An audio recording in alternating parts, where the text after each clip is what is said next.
So I had a free afternoon the other day and I thought, maybe I'll sit down and try and figure out how to get ultimate power. This is what I came up with. The hard part about getting ultimate power is that ultimate power corrupts absolutely. Something corrupt is defined as in a state of decay, rotten, or putrid. Now that sounds stinky, and I don't want absolute power to be stinky. That would be bad. So we'll try and work around through another association. Money is power, but this just seems to compound our problem. I'm sure you've heard that the love of money is the root of all evil, and because we'd love to have absolute power, that might rub off on the money with disastrous results. Evil money! Now if it were just some evil, we might get away with it, but because it's all evil, that could include bad things happening to us. That's no good. My teacher used to tell me that knowledge is power too. Now if that's true, it explains why high school is evil and why college costs so much.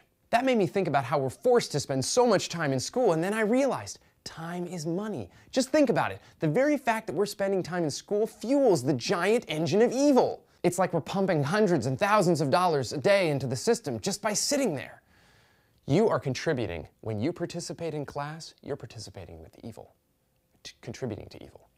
So if time is really equal to money, doesn't that mean the time my roommate spent listening to music illegally downloaded is equivalent to or more than the price of the music itself?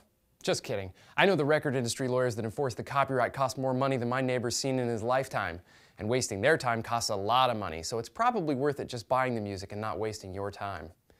Or theirs. And wasting time is a lot like wasting money, which is a lot like wasting time, which is a lot like wasting money.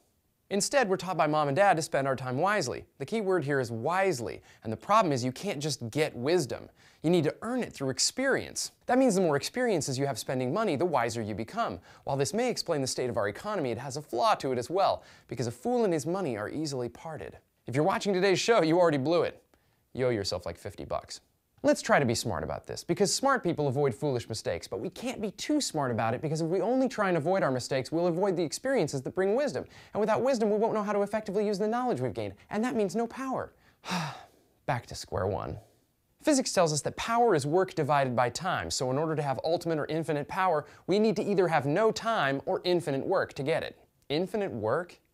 I am way too lazy for that. But technically, something divided by nothing isn't infinite, it's undefined. But maybe the mathematicians know that it's infinite and they just don't want you to know that it is so that they can get ultimate power. So you have to do some amount of work in basically no time, but no time makes it sound like you're dead. So maybe you have to die to get ultimate power. And I am definitely going to rethink that before I try it out. It was at this point that I realized I could never get ultimate power all by myself. I just don't know how it works well enough to figure it out.